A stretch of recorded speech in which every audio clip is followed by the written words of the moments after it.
지난 시간에 요한계시록 9장 앞부분을 다뤘습니다. 나팔 심판 다섯 번째 나팔이었는데요.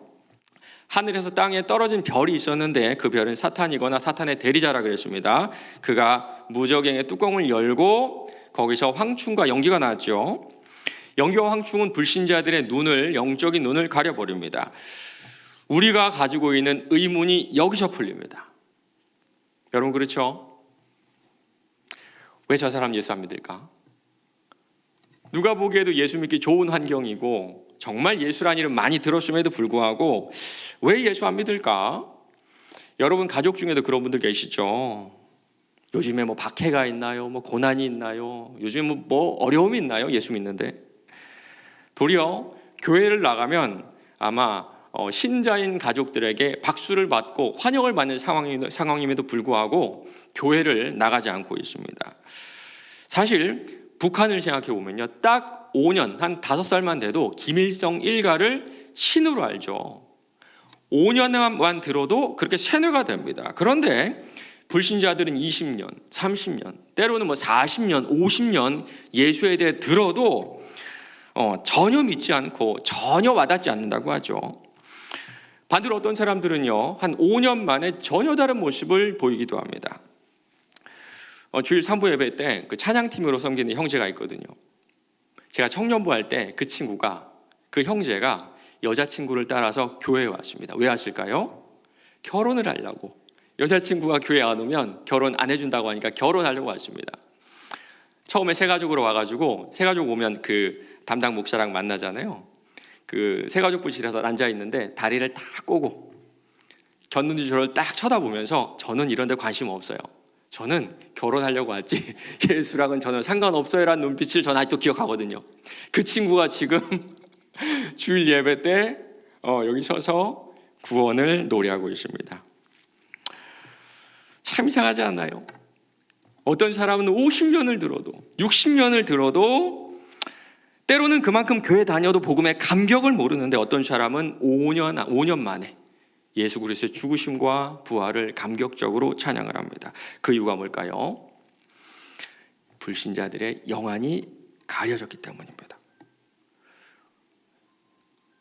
네, 맞습니다. 네, 지금 기억하시라고 아마 저 음악이 나올 것 같아요. 불신자들의 영안이 가려져서 그래요. 우리가 분명히 알아야 되만 하는 사실입니다. 내가 가린 것이 아니라 가려져서, 그러니까 하나님께서 적극적으로 그 눈을 가리셨기 때문에 그런 거예요. 하나님께서 연기로 눈을 어둡게 하시고 또 황충으로 메뚜기 떼로 눈을 어둡게 하셔서 절대로 당신의 영광을 보지 못하게 하셔서 그렇습니다. 정말 불신자들의 착각이에요. 내가 안 믿는다, 믿기지 않는다, 나는 눈으로 보이지 않는 건 믿지 않는다. 불신자들의 착각입니다. 실제로는 하나님께서 믿지 못하도록 막고 계시는 거예요. 한번 생각해 보세요. 이 세상이 아무것도 없는 것에서 만들어졌다. 여러분 이게 맞는 말입니까? 너무 비과학적인 얘기 아니에요? 아무것도 없는 데서 폭발이 있었고 그 폭발로부터 이 모든 세상이 만들어졌다. 이런 비과학적인 사실을 믿고 있는 것이 요즘 세상이 이 세상의 논리죠. 증명할 수도 없고 관찰할 수도 없고 무엇보다 상식적이지 않습니다. 저는요, 저희 아이들이 대학을 못 갈까 봐 두렵지 않아요. 한 번도 거기에 대해 걱정해 본 적이 없습니다. 그런데 이런 일이 저희 아이들에게 일어날까 봐 너무너무 두려워요. 이 연기와 황충이 저희 아이들의 눈을 가릴까 봐, 그 영안이 가려져서 예수 믿지 않을까 봐 너무나 두렵습니다. 제가 지난 시간에 황충의 모습을 보여드리려고 준비했는데 그때 못 보여드렸죠. 그래서 준비했으면 한번 보여주시죠. 네, 이런 모습입니다. 이런 모습. 말처럼 큰 이런 메뚜기가 나에게 다가온다면 누구나 두려움을 느끼지 않을까요? 이런 황충은요, 불신자들의 평생 동안 그들의 눈을 가리고요, 인생은 야금야금 파괴시다 결국엔 지옥의 문을 열고 그 사람을 지옥으로 던져놨습니다. 맞습니다. 우리 주님은요, 두려움을 두려움으로 알기 원하세요. 어떤 분들은요, 요한계시록의 목적을 회개라고 설교하시는 분도 있습니다. 맞는 말이에요. 그것도 맞는 말씀이에요. 그러나 회개가 주 목적은 아닙니다. 요한계시록은 심판 그 자체로 보여주는 게 주 목적인 책이에요. 아무리 심판에 대한 이야기를 들어도 덤덤한 우리에게, 아주 조금의 두려움도 느끼지 못하는 우리에게 이 순간이 얼마나 두려운지 보여주기 위함이라는 겁니다. 지금도 영안이 가려진 사람들이 서로가 서로 해하고 있죠.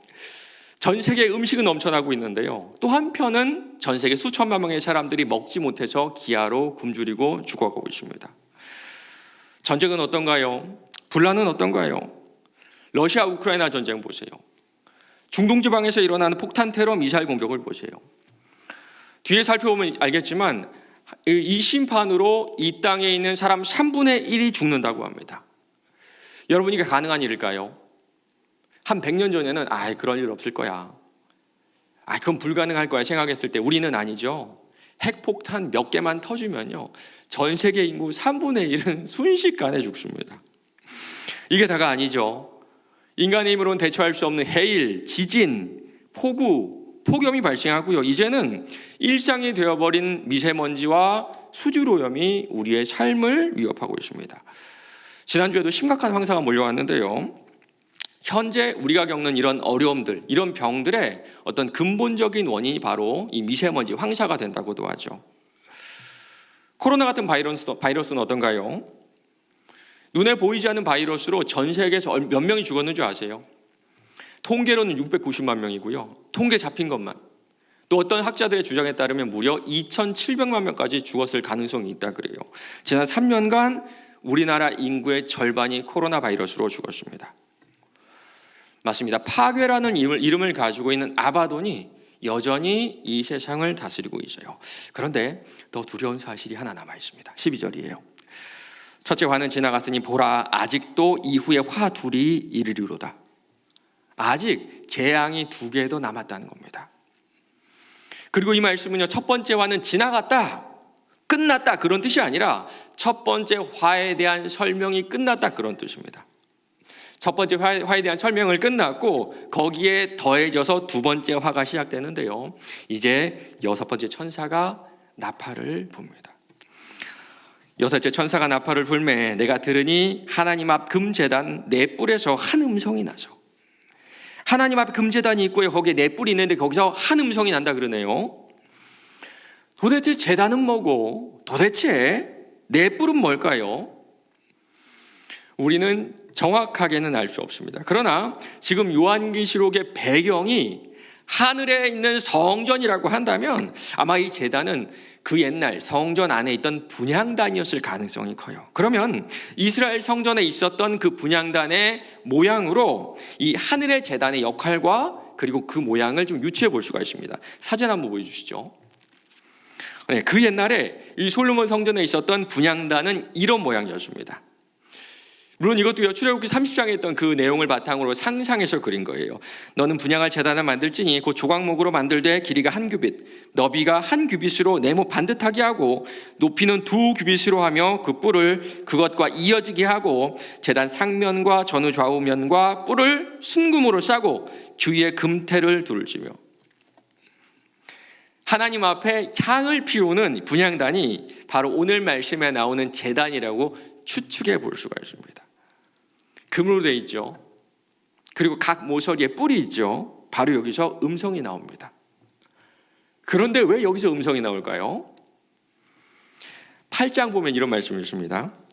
또 다른 천사가 와서 제단 끝에 서서 금향로를 가지고 많은 향을 받았으니 이는 모든 성도의 기도와 합하여 보좌 앞 금제단에 드리고자 함이라. 향연이 성도의 기도와 함께 천사의 손으로부터 하나님 앞으로 올려가는지라. 천사가 향로를 가지고 제단에 불을 담아 땅에 쏟음에 우레와 음성과 번개와 지진이 나더라. 이 제단에 드려진 게 뭘까요? 맞습니다. 성도들의 기도예요. 성도들의 기도가 연기를 타고 하나님 앞에 올라가고요, 천사가 그 제단에 있는 불을 땅에 쏟음으로써 이 땅의 심판이 시작되는 겁니다. 도대체 어떤 기도가 그 제단에 담겼길래 그 기도를 받으신 하나님께서 이 땅의 심판을 쏟으심으로 이 땅의 심판을 일으키시는 걸까요? 우리 6장으로 한번 가볼까요? 5째 인을 떼실 때에 내가 보니 하나님의 말씀과 그들이 가진 증거로 말미암아 죽임당한 영혼들이 제단 아래에 있어 큰 소리로 불러 이르되 거룩하고 참되신 대주제여, 땅에 거하는 자들을 심판하여 우리 피를 갚아주지 아니하시기를 어느 때까지 하시려 하나이까. 이 제단 아래는요, 예수 때문에 죽임을 당한 순교자들이 있었고 지금도 있습니다. 그들이 바로 이 제단 밑에서 이 원통함, 이 억울함을 갚아달라는 기도를 드리고 있고요, 이 기도가 제단 위에 올려져서 하나님께 바쳐지고 있죠. 맞습니다. 오늘 이 금제단에서 네 뿌리 음성을 내는 이유는 성도들의 간구에 대한 하나님의 응답이에요.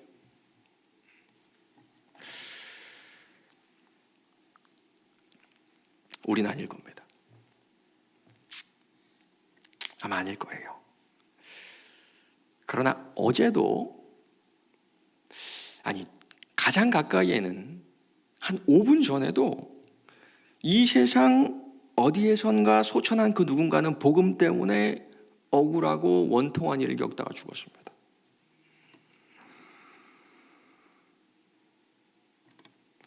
지금도 사탄이 우는 사자와 같이 이 땅을 다니며 신자들을 삼키려고 하지요.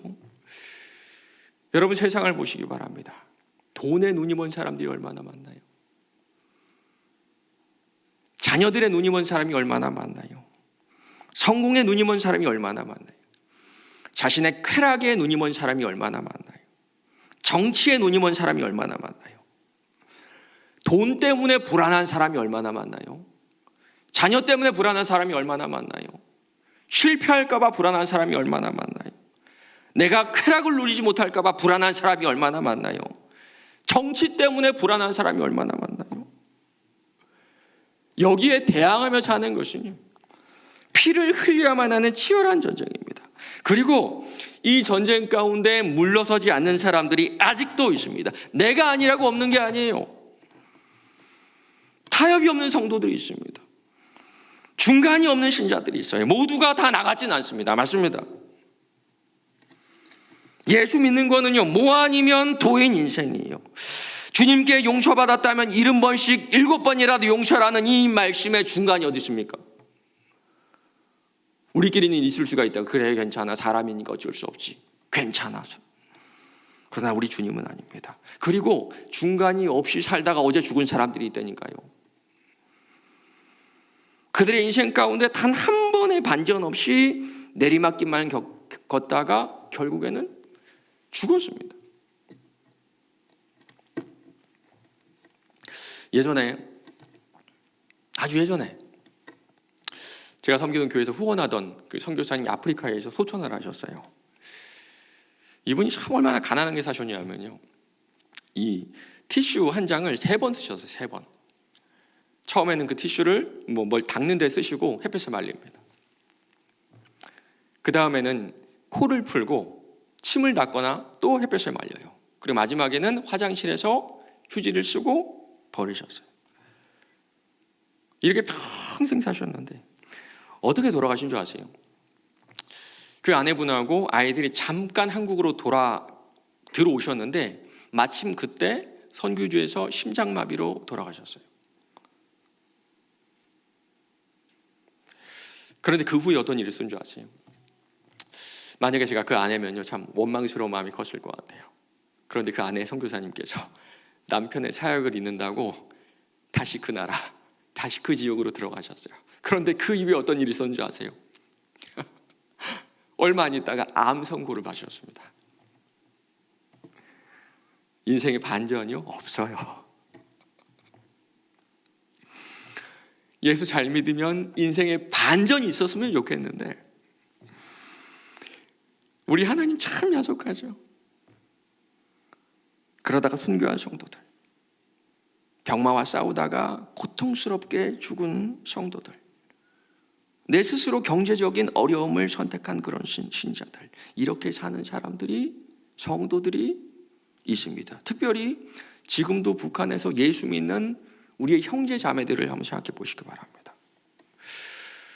그들이 순교해서 혹은 병으로 주님 앞에 갔을 때 아마 수많은 감정들이 교차할 것 같아요. 그런데 이런 감정도 남아 있습니다. 억울함, 원통함, 큰 소리로 불러 이르되 거룩하고 참되신 대주제여, 땅에 거하는 자들을 심판하여 우리의 피를 갚아주지 아니하시기를 어느 때까지 하시려나이까.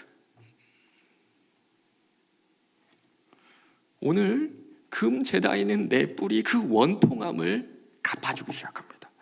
성경에서 뿔은 힘을 상징하거든요. 그리고 숫자 4는 완전함을 의미합니다. 그래서 내 뿔이라는 것은요, 성도들의 부르짖음에 응답하시는 하나님의 완전한 능력입니다.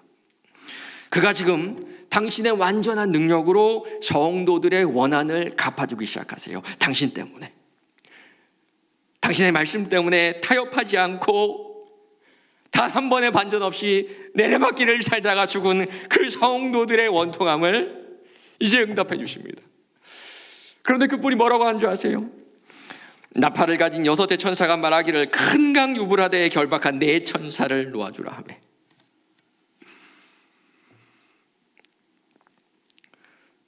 중국하고 우리나라랑 경계가 어딘지 아십니까? 두만강, 압록강 여기죠. 고려시대에는요, 몽골군이 쳐들어와서 우리나라를 점령한 적이 있습니다. 그때 그들이 행한 그 잔인함은 이루 말할 수 없다 그래요.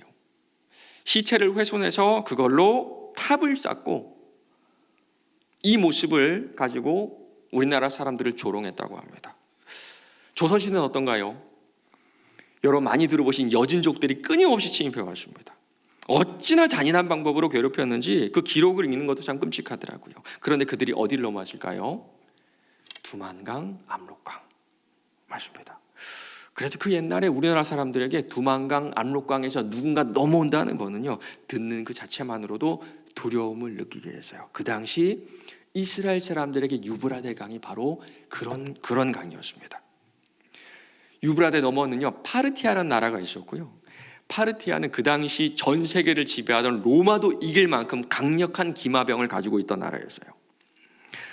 이 파르티아가 유브라데를 넘어서 이스라엘을 공격해 올 때마다 참 잔인하게도 이스라엘 백성들을 괴롭혔습니다. 그저 불편하고 몇 개 뺏어가고 그 정도가 아니라 내가 보는 앞에서 내 아내에게 수치를 주고 내가 보는 앞에서 내 아이를 죽이는 그런 잔인한 일 서슴없이 행한 것이 바로 파르티아예요. 그래서 이스라엘 사람들에게 파르티아가 유브라데를 넘는다는 것은, 누군가 유브라데 강을 넘는다는 것은 무서움을 넘어선 공포입니다. 그 유브라데로부터 결박되었던 4 천사가 지금 노임을 받는 거예요. 큰 강 유브라데에 결박한 4 천사를 놓아주라 하매. 아마 이 편지를 읽는 이스라엘 사람들은요, 상상할 수 없는 공포심을 느꼈을 것 같습니다. 유브라데 건너편에는요, 결박당한 4 천사가 있었는데 이들은 지금 묶여있는 상태죠. 마치 줄에 묶여있지만 나를 공격하기 위해서 거품을 물고 온 힘을 다해 짚고 있는 맹견을 생각하시면 될 것 같습니다. 그런데 이들은 누구일까요? 15절입니다. 4 천사가 놓였으니 그들은 그년 월 일시에 이르러 사람 3분의 1을 죽이기로 준비된 자들이라. 세상 사람 3분의 1을 죽이기로 준비된 자들이라고 하네요. 맞습니다. 이들은요, 파괴적인 존재입니다. 어떤 신학자는 이렇게 설명하고 있어요. 하나님이 궁극적으로 타락한 천사의 성향을 지닌 침략자들을 부추긴다. 아마도 유브라데 건너에 있었던 아수르, 바벨론, 그 당시에는 파르티아 같은 사악한 나라들이 바로 4 천사로 상징되는 파괴적인 세력들입니다. 역사적으로 유브라데를 넘어 이스라엘을 괴롭게 했던 그런 나라들이죠. 이제 하나님께서 그들의 결박을 푸십니다. 4 천사가 놓였으니 그들은 그년 월 일시에 이르러 사람 3분의 1을 죽이기로 준비된 자들이더라. 우리는 여기서 다시 한번 하나님의 의도적인 개입하심을 볼 수가 있습니다. 말씀을 자세히 보면요, 연, 원, 일시라는 말이 나오죠. 그리고 그 앞에 그라는 말이 있습니다. 그렇죠? 그년, 월, 일시. 이게 영어를 원문을 번역한 건데요. 영어로 하면 여러분 혹시 죄송합니다 이런 말에서 정관사 더라는 말 아시죠? 더. 정관사 더를 그라고 번역한 거거든요. 이게 무슨 뜻이냐면 딱 그 시간, 딱 그 해, 딱 그 월, 딱 그 일, 딱 그 시. 맞습니다. 지금 모든 심판이 하나님의 주권 아래 이루어지고 있어요. 불신자들이 구원을 거부하는 것은 본인들의 결정이 아니라는 겁니다. 정말 무서운 말씀이 이어지고 있어요.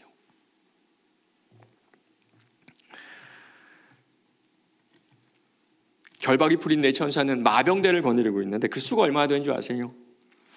마병대의 수는 2만 만이니 내가 그들의 수를 들어놓으라. 2만 만이죠. 2만 만. 이 헬라어에서 숫자와 숫자가 연결되면 곱하기입니다. 곱하기. 그러면 2만 곱하기 만은 얼마일까요?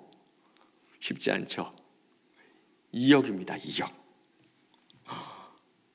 현재의 전 세계에 있는 모든 군인의 수를 합하면 2천만 명이거든요. 약 2천만 명. 그보다 10배가 많은 엄청난 병력입니다. 그리고 이들의 모습도 자세하게 묘사하고 있어요. 이 같은 환상 가운데 그 말들과 그 위에 탄 자들을 보니 불빛과 자줏빛과 유황빛 호심경이 있고 또 말들의 머리는 사자머리 같고 그 입에서는 불과 연기와 유황이 나오더라. 그 말들의 그 힘은 입과 꼬리에 있으니 꼬리는 뱀 같고 또 꼬리에 머리가 있어 이것으로 해하더라. 머리는 사자머리 같고 꼬리는 뱀 같은데 그 꼬리에 머리가 있다 그러죠. 그리고 그 입으로 불과 연기와 유황이 나와서 사람 3분의 1을 죽입니다. 마치 소돔과 고모라를 유황불로 진노하시는 하나님의 진노를 떠오르게 해요. 맞습니다. 지금 보기만 해도 두려운 2억 명의 마병들이 불신자들을 맹렬하게 공격하고 있는 거예요. 아직 최후의 심판은 오지 않았습니다. 그러나 그 전에 불신자들의 전 인격을 죽이고 있어요.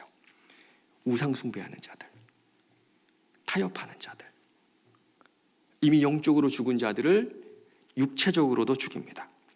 물론 구원받은 성도들도 죽죠. 우리도 죽습니다. 그러나 달라요. 그 죽음은 전혀 다릅니다. 어떤 학자는 이렇게 얘기해요. 이 사망의 재앙에는 불경건한 자들이 맡게 되는 모든 형태의 죽음이 포함된다. 모든 형태의 죽음이란 말에 여러분 주목해 보시기 바랍니다. 맞습니다. 죽음은 우연이 아니에요. 죽음은요 자연스러운 것이 아닙니다. 모든 형태의 죽음은 하나님께서 불신자들에게 내리시는 형벌이에요. 여러분 이게 왜 형벌인 줄 아세요? 죽음은 기회의 박탈을 의미하기 때문입니다. 죽음 이후에는 죽는 순간에 자신의 영혼의 상태가 유지가 돼요.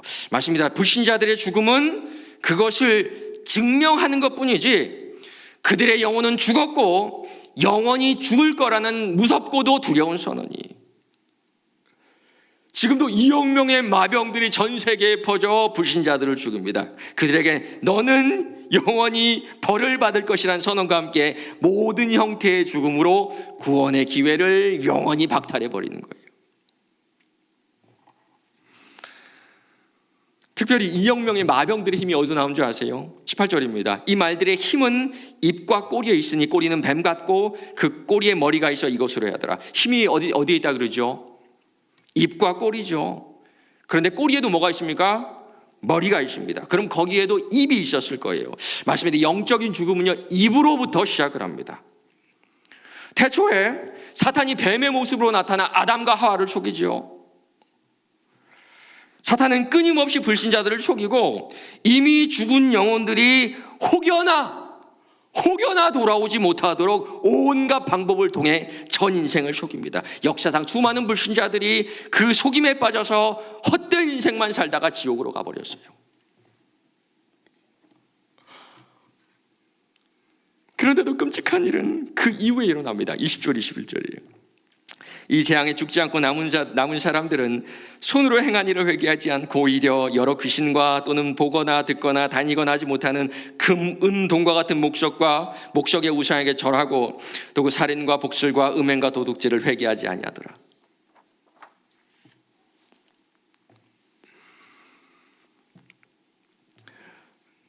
여러분 요즘 살기 좀 어떠신가요? 물가가 정말 많이 올랐죠. 밥 한 끼에 10,000원은 줘야 뭐 하나 먹을 수 있는 것 같아요. 정말 월급 빼고 다 오르는 것입니다. 특별히 아파트 값이 엄청나게 폭등을 하다가 지금 폭락을 해서 수많은 사람들이 고통을 주고 있죠. 뉴스를 보니까요, 여러분도 아마 기억나실 겁니다. 2020년 한 후반쯤부터 서울 시내 5억이의 아파트가 동인하기 시작했습니다. 서울에 5억이 아파트가 있다 그러면 모든 사람이 달려들어가지고 그걸 살려고 했고요. 분양권은 몇백 대 1 기본이었고 몇천 대 1까지 갔었죠. 젊은 사람들은 영끌을 했습니다. 가만히 있으면 벼락거지가 된다는 불안감, 조바심으로 여기저기서 대출을 끌어다가 무리하게 아파트를 샀어요. 그런데 지금 아파트 값이 하락하고 금리는 가파르게 상승을 했죠. 여러분, 이 가운데 누가 제일 많이 손해본 줄 아세요? 뉴스를 보니까 20대, 30대, 40대 그 위는 손해보지 않았습니다. 아마도 이 자리에 오신 우리 어르신 세대의 자녀 세대가 아닐까요? 요즘 젊은 사람들 결혼하나요, 안 하나요? 결혼 안 하죠. 결혼을 한다고 해도 아이를 낳지 않습니다. 작년에 우리나라에 태어난 신생아 수가 26만 명입니다. 한 커플이 결혼하면 아기를 0.78명 낳아요. 결혼을 해도 한 명의 아이를 낳지 않습니다. 왜 그럴까요? 왜 그럴까요? 작년에 통계청에서 조사를 했습니다. 왜 결혼을 하지 않습니까? 1등이 뭔지 아세요? 결혼 자금 부족. 그리고 결혼 자금 가운데 가장 많은 비중을 차지하는 것이 바로 집입니다. 집. 우리 교회 근처도요, 원룸이 전세가 1억이 넘습니다. 여러분 아시나요? 원룸이 1억이 넘어요. 방 2개짜리 좁은 집이 2억이 넘습니다. 전세가. 왜 이렇게 집값이 가파르게 단기간에 올랐을까요? 김광두 서강대학교 석좌 교수가 이런 말을 했습니다. 자본주의 시장 경제 체제의 효율성을 위협하는 가장 강력한 요인은 탐욕이다. 금리 인상도 아니고요, 경기 침체도 아닙니다. 어떻게 아파트 한 채 잘 사서 단 한 번에 수억을 벌고자 하는 탐욕이 모여 대한민국 아파트 값을 올렸던 거예요. 맞습니다. 우리나라에서 부동산은 투자 상품이 되어버렸습니다. 그런데 하나님의 법은 다릅니다. 우리 하나님은 인간을 가만히 놔두면 이 토지가 탐욕의 대상이 될 걸 아셨기 때문에 이 토지 매매를 원체적으로 금지하셨어요. 토지를 영구히 팔지 말 것은 토지는 다 내 것입니다. 그러나 하나님의 법을 떠난 이 세상은 전 세대는 그 다음 세대에게, 그 다음 세대는 그 다음 세대에게 더 큰 짐을 지워왔고 지금도 지우고 있는 거예요.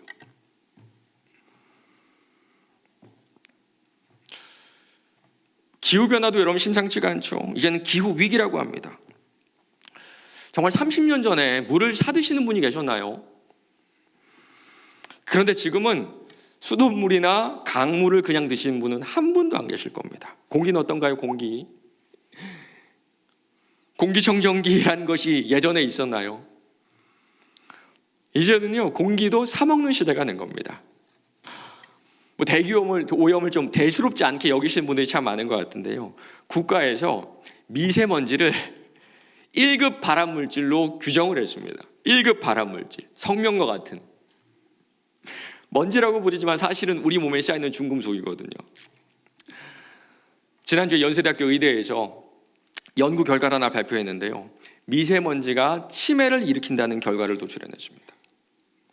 작년에는 한국생명공학연구원에서 미세먼지가 암세포 전이를 더 빨리 할 수 있다는 사실도 알아냈어요. 아마 이런 이유에서 이런 연구를 시작했을 겁니다. 왜 치매 환자들이 빨리 늘어날까? 왜 이렇게 젊은 치매 환자들이 늘어날까? 왜 요즘 세대 사람들은 암 전이가 그렇게 빨리 될까? 우리는요, 당장에 아무렇지도 않으니까 미세먼지 따위는 괜찮다고 생각합니다. 그러나 앞으로 여기에 대한 연구가 진행되면 진행될수록 왜 이 시대를 사는 사람들이 이렇게 많이 아픈지 우리는 다 알게 될 거예요. 그런데 이 미세먼지가 어디서 왔는 줄 아세요?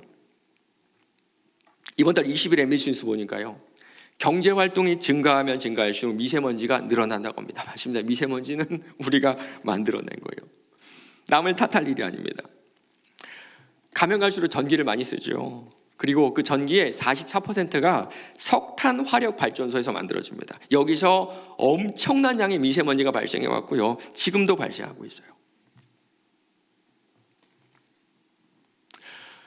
자동차를 타면 여러분 타이어를 주기적으로 갈아야 되죠. 한 2만 킬로 타면 타이어가 이렇게 마모가 됩니다. 그러면 그 마모된 타이어는 어디로 갔을까요? 어디로 갔을까요? 작년에 우리나라 자동차 등록 대수가 2,521만 대. 참 많죠. 한 대당 바퀴가 4개니까요. 지금도 1억 개의 타이어가 이런 먼지들을, 중금속을 우리 몸으로 들어오는 것입니다. 맞습니다. 우리 전 세대는 우리에게 오염된 지구를 물려줬고요. 우리는 우리 다음 세대에게 심각하게 오염된 지구를 물려주게 될 겁니다. 그렇다면 사람들은 왜 이렇게 지구를 오염시켰을까요? 김기석 성공회대 총장의 말입니다. 구약 성경에서 괴물로 나오는 리워 야단과 같은 존재가 이 시대의 기후변화이다. 하나님의 창조 질서를 무시한 인간의 탐욕과 교만이 불러온 괴물이 기후위기다. 지금까지 수많은 사람들이 사탄에 속아왔습니다. 1차 세계대전, 2차 세계대전, 베트남 전쟁, 우크라이나 러시아 전쟁. 우리 민족도 6.25라는 참 끔찍한 일을 겪었죠. 100만 명이 넘는 군인들이 죽었고요. 수십만 명의 민간인들이 죽었습니다. 이념과 권력에 눈이 먼 사람들이 크고 작은 전쟁을 일으켰고요. 허다한 사람들을 죽게 만들었어요. 여전히 우리 가슴 속에서 잊혀지지 않는 사고들이 있습니다. 성수대가 무너졌고요. 삼풍백화점이 무너졌습니다. 여러분 1999년 시랜드 화재 사건 기억나시나요? 무려 23명의 사람이 죽었고 그 중에 19명이 유치원생입니다. 그런데 이게 왜 이런 일이 발생한지 보니까 불법으로 건물을 지었고요. 안전시설을 정말 미흡하게 했는데 공무원들이 뇌물을 받고 다 눈 감아줬어요. 작년에 발생한 이태원 사건 어떤가요? 수많은 청년들이 너무나 안타까운 생명을 잃었습니다. 조금만 더 대처가 빨랐더라면, 조금만 더 대처가 좋았더라면 하는 안타까움이 우리 모두의 가슴 속에 있어요. 기후위기입니다. 전문가들은 향후 10년이 골든타임이라 그래요. 작년에는요, 서울 한복판, 강남이 물에 잠길 만큼 폭우가 쏟아졌고요. 그 폭우로 약자들이 죽음을 당했습니다. 앞으로는요, 지금까지는 상상할 수 없는, 지금까지와는 비교할 수 없는 자연재해가 분명히 온다고 합니다. 이런 일이 왜 일어났나요? 이런 일이 왜 일어났나요? 맞습니다. 인간의 탐욕이에요. 권력과 돈에 눈이 먼 사람들이 사탄의 속임에 넘어갔고요. 남겨진 사람들은 그 아픔을 가지고 살아가고 있어요. 그런데 문제가 뭔지 아세요? 남은 사람들이 그 손으로 행한 일을 회개하지 않습니다. 이 탐욕이 나를 망치고 세상을 망치는 것을 눈으로 보고 가슴을 치며 울었음에도 불구하고 다시 그 탐욕으로 우상을 섬기고 있어요. 맞습니다. 이 시대의 신,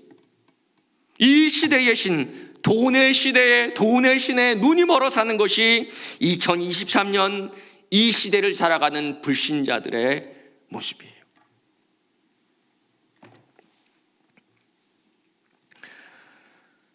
그리고 모두가 알지만 외면하는 사실이 하나가 있습니다.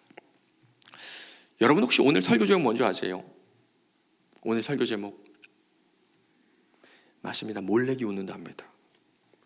우리 사진 보여주실래요? 몰렉은요 고대 근동의 신이었고요. 사람들은 자신의 자녀를 몰렉에게 제물로 바쳤습니다. 이 몰렉은 동으로 만들었고요. 이 몰렉의 손 위에 아이를 묵습니다. 그리고 이 몰렉을 불로 태웁니다. 이 아이는 어떻게 될까요? 제사장들은 아이의 부모가 이 아이의 비명소리를 듣지 못하도록 북을 치고 피리를 크게 불었다고 합니다.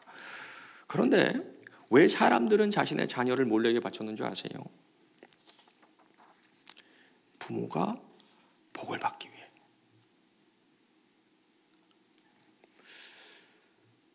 예수 그리스도가 없는 이 세상은 여전히 몰렉에게 자녀를 바치는 것 같습니다. 우리 다음 세대의 삶이 어떻게 될지는 아랑곳하지 않고 집값이 더 올라가기를 바라며 아파트를 구매합니다. 그런 방법이 아니라면 인생 역전은 없어. 기회를 잡아. 돈이 최고야. 이렇게 가르쳤고요. 그렇게 보고 배운 세대들이 영끌을 해서 아파트로 샀는데 1년 만에 억대의 빚을 지게 되었습니다. 정말 다음 세대는 아랑곳하지 않고 바다를 오염시키고 대기를 오염시키고 있죠. 아마도 10년 후에는요, 마스크가 아니라 방독면을 써야 생존해야 될 수도 있습니다. 만약에 지금 이 시대에 몰렉이 살아있다면 아마 웃고 있지 않을까요? 맞습니다. 이 재앙에 죽지 않고 살아남은 자들은 여전히 사탄에게 속고 있어요. 바로 이것이 2억 명의 마병들이 지금 이 순간 불신자들을 영원한 죽음으로 이끌어가는 모습입니다. 영적으로 보지 못하고 듣지 못하고 걷지도 못하게 만들어버리죠. 맞습니다. 내가 섬기는 우상을 점점 더 닮아가게 하는 거예요. 우상들을 만드는 자들은 그것을 의지하는 자들이 다 그와 같으리로다.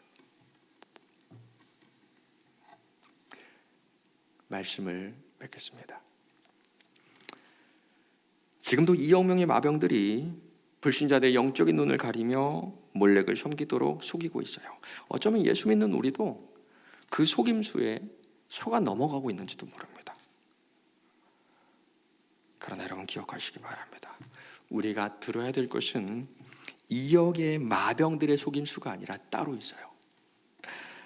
이 일 후에 내가 보니 각 나라와 족속과 백성과 방언에서 아무도 능히 살 수 없는 큰 무리가 나와 흰 옷을 입고 손에 종려나무 가지를 들고 보좌 앞과 어린 양 앞에 서서 큰 소리로 외치려되 구원하심이 보좌에 앉으신 우리 하나님과 어린 양에게 있도다 하니 2억 명의 마병보다 더 많은 수, 아무도 셀 수 없는 큰 무리가 외치는 소리가 있습니다. 지금도 구원받은 성도들이 주님의 보좌 앞에서 외치는 소리가 있어요.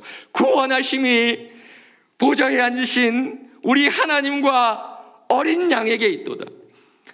우리의 구원은 돈이 아니라 자녀가 아니라 성공이 아니라 쾌락이 아니라 정치가 아니라 보좌에 앉으신 우리 하나님과 어린 양에게 있습니다. 그가 우리를 영원한 죽음에서 꺼내주셨어요. 사랑하는 성도 여러분, 이 감격적인 고백을 들으셔야 됩니다. 그리고 이 감격적인 고백을 들려주셔야 돼요. 아직 건진받지 못한 여러분의 가족들에게 이 고백을 들려주세요. 중간은 없습니다. 타협은 없어요. 중간과 타협의 자리에서 내뱉는 이 고백은 아무런 의미 없습니다. 그러나 지금도 아무도 없는 예배당에 나와 주님, 저의 죄를 용서해 주세요. 주님, 나라와 민족을 살려주세요. 기도한 성도가 있고요.